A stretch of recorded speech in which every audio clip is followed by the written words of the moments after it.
Olá, meus queridos irmãos e amigos, sejam todos bem-vindos mais uma vez aqui no nosso canal Mundo das Testemunhas de Jeová.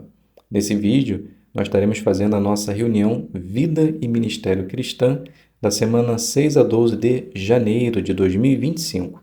Então, selecionamos algumas partes de nossa reunião e tenho certeza que vai facilitar ao preparar a sua também. Então, vamos para o nosso vídeo.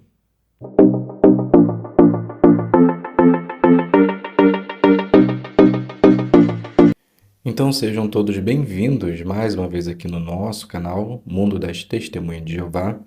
Para mim é um prazer estar aqui com vocês nesse ano de 2025 agora.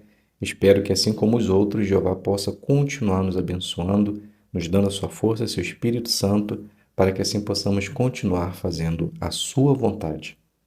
Vamos agora fazer as nossas joias espirituais e espero que possa lhe auxiliar, te ajudar em preparar melhor os seus comentários.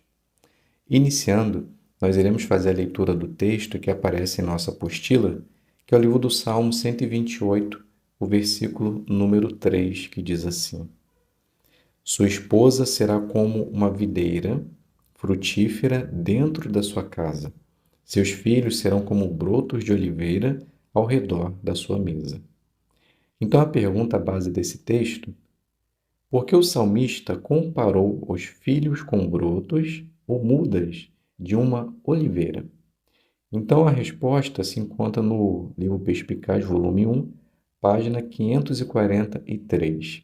E eu resumi da seguinte forma: ele quis comparar como raízes profundas ligadas a uma estabilidade emocional, assim como se dá na família.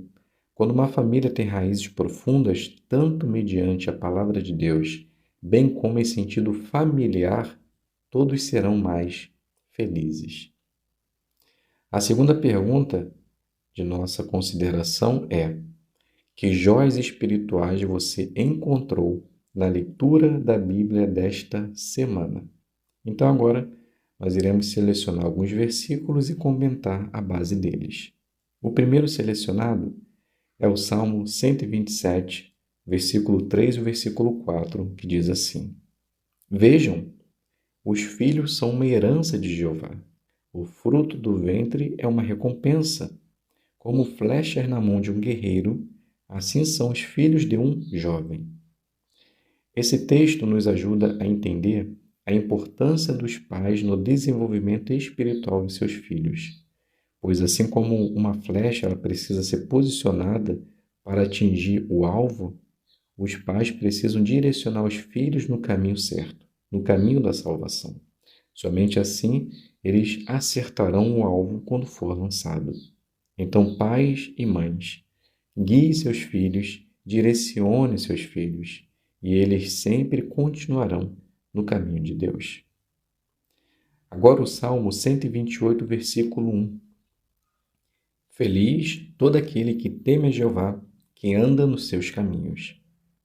O temor a Jeová é o começo de nossa fé, pois quando temos medo de desagradar a Deus, é porque reconhecemos que aquilo é errado, ou seja, estamos começando a aplicar os princípios de Deus na vida. E à medida que vamos adquirindo conhecimento, ficamos determinados em andar no seu caminho. E o temor a Jeová vai nos ajudar a continuar nessa estrada. Ainda no Salmo 128, versículo 2. Você comerá o que suas mãos trabalharam duro para produzir. Será feliz e terá prosperidade. Jeová nos ajuda a entender duas coisas importantes. Todos nós devemos trabalhar para nos sustentar, e que o trabalho, quando feito com zelo e dedicação, traz prosperidade, ou ficamos satisfeitos com o que temos. Sabendo disso, devemos trabalhar duro, pois é dever de cada cristão de se sustentar, a si e sua família, pois quando isso não acontece, é considerado sem fé. Então, faça com alegria e determinação e seja próspero. Agora no Salmo 130, o versículo 3. Se vigiasses os erros, quem, ó Jeová, poderia ficar de pé? A misericórdia de Jeová é extraordinária, pois através dela temos a condição de ser considerado justo na presença de Deus, pois ele não guarda nossos erros, ele apaga quando nos perdoa. Isso nos ensina a importância de ser perdoadores. Não é fácil, mas se faz necessário, para que assim possamos ser considerados filhos de Deus. Agora o Salmo 132, o versículo 11. Jeová jurou a Davi: ele certamente não voltará atrás na sua palavra, porém no seu trono um dos seus descendentes. Jeová, ele sempre que prometeu algo a alguém, ele cumpriu. Fez no passado com o rei Davi e com certeza fará no futuro próximo. Não tem nada e ninguém que nos fará deixar de acreditar nas promessas de Deus, pois ele é justo e fiel, e quando ele jura, de fato se dará. Sendo assim, continuemos firmes até o fim e recebamos o juramentado por Jeová, a vida eterna. Ainda no Salmo 132, agora o versículo 12. Se os seus filhos guardarem o meu pacto e acatarem os preceitos que lhes ensino, os filhos deles também sentarão no seu trono para sempre. Esse texto nos ensina algo chamado efeito dominó, onde a consequência de nossos atos propaga, atingindo outros, outros e outros. Nesse caso, podemos dizer dentro de nosso lar e também dentro de nossa congregação. Pois quando ensinamos nossos filhos e também as ovelhas de Jeová no caminho salutar, a tendência é eles também passarem adiante, criando um ciclo sem fim. E quando isso acontece, estaremos sempre tendo as bênçãos de Deus em nossa vida. Agora o Salmo 133, o versículo 1. Vejam como é bom, como é agradável irmãos viverem juntos em união. Esse, na verdade, é o sinal identificador do povo de Deus, o amor e a união. Esse deve ser sempre o objetivo quando junto de nossos irmãos estarmos. No entanto, existem muitos desentendimentos, que às vezes afetam diretamente ou a pessoa ou até mesmo a congregação. Então, se isso acontece em alguma congregação, resolva. Se você errou, peça perdão, pois talvez os sacrifícios oferecidos não estejam sendo aceitos por Deus. O Salmo 134, versículo 3 diz assim: Que Jeová, aquele que fez o céu e a terra, abençoe você desde Sião.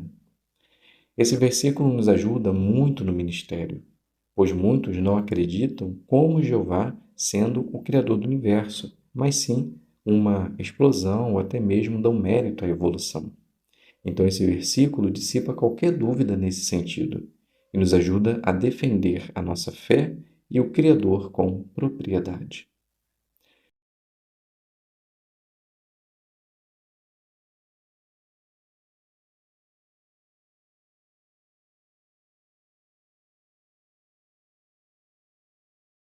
Como dito, vamos fazer agora o Faça Seu Melhor no Ministério da semana 6 a 12 de janeiro. Teremos 3 designações, 2 testemunho informal e 1 fazendo discípulos. Então, se você está com uma dessas 3 considerações, fique conosco até o final do vídeo, que eu tenho certeza que pode lhe ajudar a preparar melhor a sua designação ou até mesmo tirar alguma dúvida. Lembrando apenas que o testemunho informal, que é a designação número 4 e a designação número 5, eu fiz a mesma demonstração para as duas designações, pois a lição, né, as duas lições, tanto a lição 1 quanto a lição 5, se adapta à designação que eu fiz. Então, se você está com a designação 4 e a designação 5, que é testemunho informal, é a mesma designação para as duas, ok? Então, nós vamos iniciar fazendo agora iniciando conversas de designação número 4. Essa parte ela tem 3 minutos e será feita em forma de testemunho informal. Então, nós podemos iniciar da seguinte forma. Maria, ela diz: Bom dia, Ana. E aí, já tomou seu café? Então, Ana, ela responde: Bom dia, Maria. Já estou quase acabando. Senta, toma logo o seu. Daqui a pouco vai dar hora de bater o ponto. Então Maria ela diz: verdade. Ainda bem que hoje é só até meio-dia. Você viu a reportagem de ontem? Muito triste. Viu quantas pessoas morreram naquele acidente? Então Ana ela fala: eu vi, Maria. Estava até falando com meu marido que é só chegar ao final do ano que parece que morre mais gente do que o normal. Por que será que Deus faz isso? Então Maria ela fala: parece mesmo. Mas por que você acha que é Deus que faz isso acontecer? Então Ana ela diz: ué, não é Ele o nosso Criador e que controla tudo o que acontece no mundo? Então Maria ela fala: posso dizer sim e não. Sim, de fato é Ele o nosso Criador, razão de existirmos. E não, Ele não é o causador de tantas coisas ruins que acontecem no mundo, muito menos desses acidentes trágicos que tiram a vida de tantas pessoas. Então Maria ela fala: mas agora não entendi. Se Ele que é o dono de tudo, como não é Ele? Então Maria ela responde: calma, eu te explico. Você já ouviu falar do inimigo de Deus chamado Satanás, o diabo? Então ela diz: sim, mas imagino eu que ele esteja no domínio de Deus. Então Maria continua: posso lhe mostrar um texto bíblico que vai acabar com essa sua dúvida? Então Ana ela fala: pode. Maria continua: vou ler para você 1 João 5,19, que diz assim. Então, depois da leitura do texto, continua. Notou Ana: realmente somos originados por Deus, criação de Jeová. Mas notou quem está no controle do mundo? Então Ana ela diz: sim. Aí falou que é o diabo. Interessante, essa eu não sabia. Então Maria ela diz: sim. E além dele estar no controle, existem outros motivos que mostram que Deus não é culpado ou não tem culpa alguma de tudo isso. Mas acho que não vai dar tempo agora. No almoço, a gente termina essa nossa conversa, tá bom? Então aqui eu finalizo essa designação, lembrando que essa será a designação 4 e a designação 5. E agora eu irei fazer as duas lições. Então a primeira lição é a lição 1.3. Interesse pelas pessoas. Seja flexível. Ao iniciar uma conversa, não insista em falar sobre um assunto que você tinha em mente. Comece falando sobre algo que as pessoas estão comentando atualmente. E percebemos que foi exatamente assim que Maria ela iniciou. Ela começou a falar sobre as tragédias que realmente estão acontecendo agora no final do ano, né? Aconteceu bastante, e no início do ano. Então é um assunto que todos estão comentando. E percebemos também que ela foi flexível pelo fato de mudar desse assunto pelo assunto que Jeová não é culpado de nada do que acontece. Então ela teve que se adaptar, talvez num testemunho que ela estava tentando dar, ela se adaptou para poder fazer com que Ana entendesse que Jeová não é o culpado de nada, mas sim Satanás, o diabo. Então aqui foi a designação número 4 de 3 minutos. Agora, a lição da designação número 5, testemunho informal, que fala assim, ó, a pessoa fala que acredita em algo que vai contra o que a Bíblia ensina. E na lição 5 nós percebemos que foi exatamente isso que Maria ela fez. Então, olha, tato, não corrija logo a pessoa. Deixa a pessoa à vontade para se expressar. Se ela dizer algo que vai contra o que a palavra de Deus ensina, resista à tentação de discutir. Quando escuta a pessoa, você consegue entender melhor o ponto de vista dela. E percebemos que Ana, ela realmente falou algo que vai contra a palavra de Deus. Mas Maria, ela não ficou nervosa, não discutiu. Simplesmente ela ficou tranquila e fez uma pergunta para poder entender por que Ana pensava daquela forma. E a partir daí, pelo fato de ter escutado a pessoa, ela conseguiu entender melhor o ponto de vista de Ana e conseguiu ler um texto que ajudasse ela a entender que Jeová não era o causador de tudo o que acontece. Então podemos dizer que a irmã também se saiu muito bem nessa designação, aplicando muito bem as lições. Certo? Vamos passar agora para a designação número 6, que é fazendo discípulos. Então fale com seu estudante sobre planos que você fez para que ele continue estudando enquanto você estiver fora. Então, essa designação nós podemos iniciar da seguinte forma. Maria, ela diz. Muito bem, Ana. Dando continuidade ao nosso estudo, iremos passar para o Aprenda Mais. Vamos ver como Jesus pregou as boas novas e fez milagres. O ponto 4 tem o seguinte título: Jesus pregava as boas novas. Você pode fazer a leitura para mim até o texto? Então, Ana faz aquela leitura ali inicial e depois Maria continua. Podemos ver então em Lucas capítulo 8, versículo 1, isso que você acabou de ler.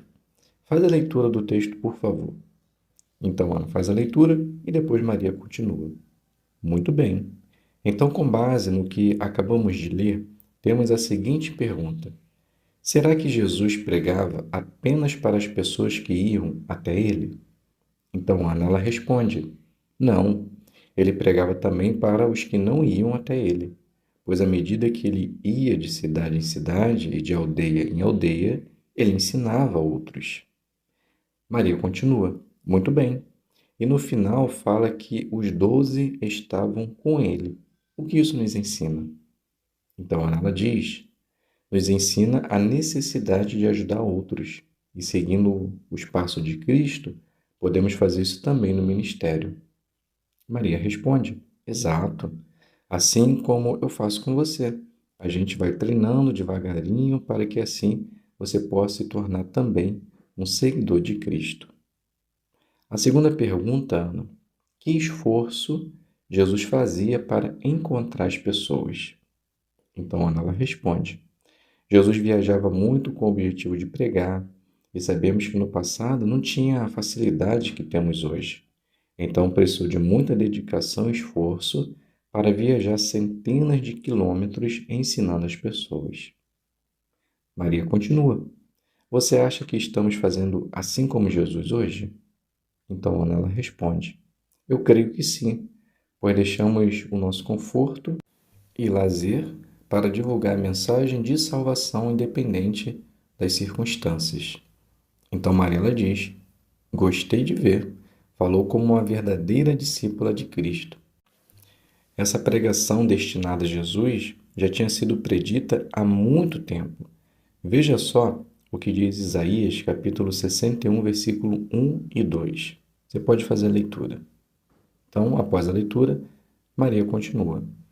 A pergunta à base do texto é: como Jesus cumpriu essa profecia? Então Ana ela responde: ele cumpriu em todos os sentidos, por meio do seu ministério. Ele conseguiu cumprir esses quesitos citados aqui.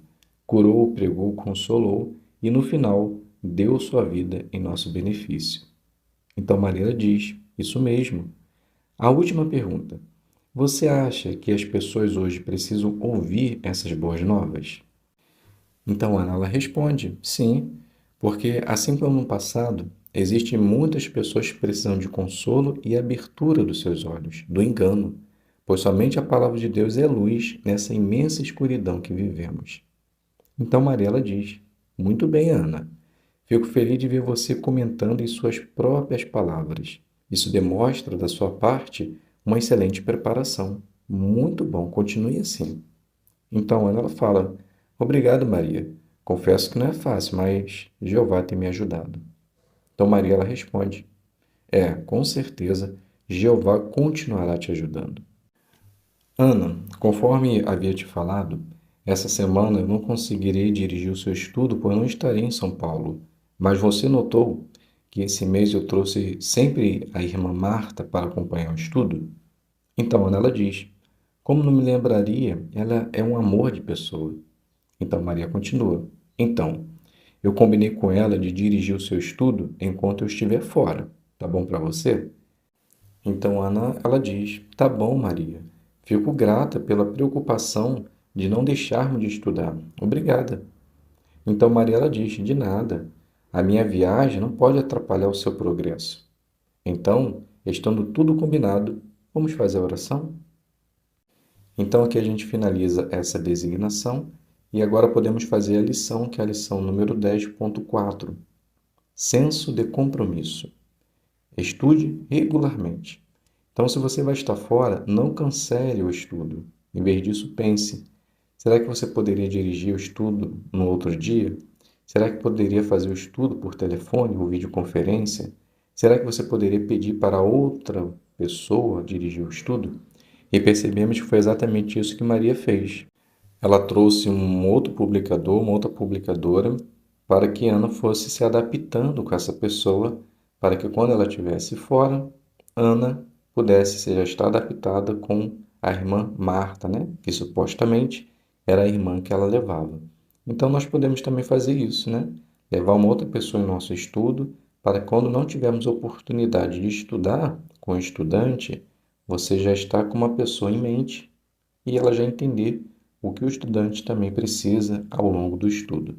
Então, ao fazer isso, temos a consciência e a percepção que Maria, ela aplicou muito bem o seu ponto em sua matéria.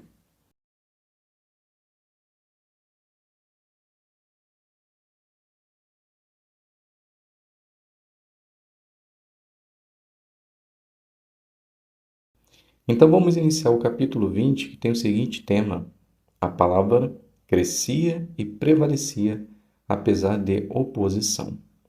Lá no parágrafo 13 tem o seguinte subtítulo: a palavra crescia e prevalecia apesar dos espíritos maus. Então iremos fazer a leitura e depois obter as respostas. Então, a leitura do 13 e 14 diz assim: Lucas nos informa que um notável período se seguiu. Jeová habilitou Paulo a realizar extraordinárias obras poderosas. Só de levar às pessoas os panos e aventais que Paulo usava, elas eram curadas e os espíritos maus expulsos. Essas impressionantes vitórias sobre as forças de Satanás chamavam muita atenção, o que nem sempre era algo bom. Certos judeus que viajavam de um lugar a outro, expulsando demônios, tentaram imitar os milagres de Paulo. Alguns desses judeus tentaram expulsar demônios por invocar o nome de Jesus e de Paulo. Lucas cita o exemplo dos 7 filhos de Seva, membros de uma família sacerdotal que procuraram fazer isso. O demônio disse a eles: Eu conheço Jesus e sei quem é Paulo, mas quem são vocês? Então, o homem com o demônio atacou aqueles impostores, pulando em cima deles como uma fera e fazendo com que saíssem correndo, feridos e nus. Isso foi uma vitória para a palavra de Jeová, pois o contraste entre o poder dado a Paulo e a incapacidade daqueles falsos religiosos não poderia ter sido mais claro. Milhões hoje cometem o erro de achar que apenas clamar o nome de Jesus ou dizer que é cristão é suficiente. Mas Jesus indicou que só os que realmente fazem a vontade de seu Pai têm verdadeira esperança para o futuro. Então, a primeira pergunta, no parágrafo 13 e 14, parte A. O que Jeová habilitou Paulo a realizar? Então, Jeová habilitou Paulo a realizar extraordinárias obras, poderosas. Só de levarem o pano e o avental que Paulo usava, elas eram curadas e os espíritos maus eram expulsos. Pergunta parte B. Que erro cometeram os filhos de Seva e como muitos da cristandade hoje fazem o mesmo? Então eles tentaram expulsar demônios em nome de Jesus e de Paulo. Mas o demônio disse que conhecia esses, mas não eles, e pulou em cima deles como um animal selvagem e fez eles sair correndo, feridos e nus. E muitos hoje acham que somente declarar o nome de Jesus e dizer que é cristão é suficiente, mas, no entanto, é necessário fazer a vontade de Jeová. Leitura do 15. A humilhação dos filhos de Seva fez com que muitos passassem a temer a Deus, levando várias pessoas a se tornar cristãs e a abandonar práticas ligadas ao ocultismo. A cultura dos Efésios sofria forte influência das artes mágicas. Feitiçarias e amuletos eram comuns, bem como encantamentos, muitas vezes na forma escrita. Muitos efésios se sentiram motivados a juntar seus livros de artes mágicas e queimá-los em público. embora pelo visto valessem o equivalente a dezenas de milhares de dólares. Lucas relata: assim, de modo poderoso, a palavra de Jeová crescia e prevalecia. Essa foi uma grande vitória da verdade sobre a falsidade e o demonismo. Aquelas pessoas nos deixaram um excelente exemplo.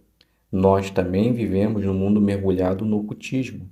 Se percebermos que temos algum objeto ligado ao ocultismo, devemos fazer assim como os efésios, nos livrar dele imediatamente. Vamos nos manter longe dessas práticas repugnantes, custe o que custar. Pergunta: no que se refere ao ocultismo e objetos ligados a essa prática, como podemos imitar os efésios?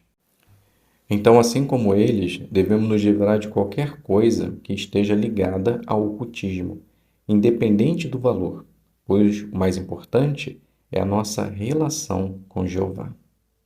Subtítulo: Houve um grande tumulto. Leitura do 16 e 17.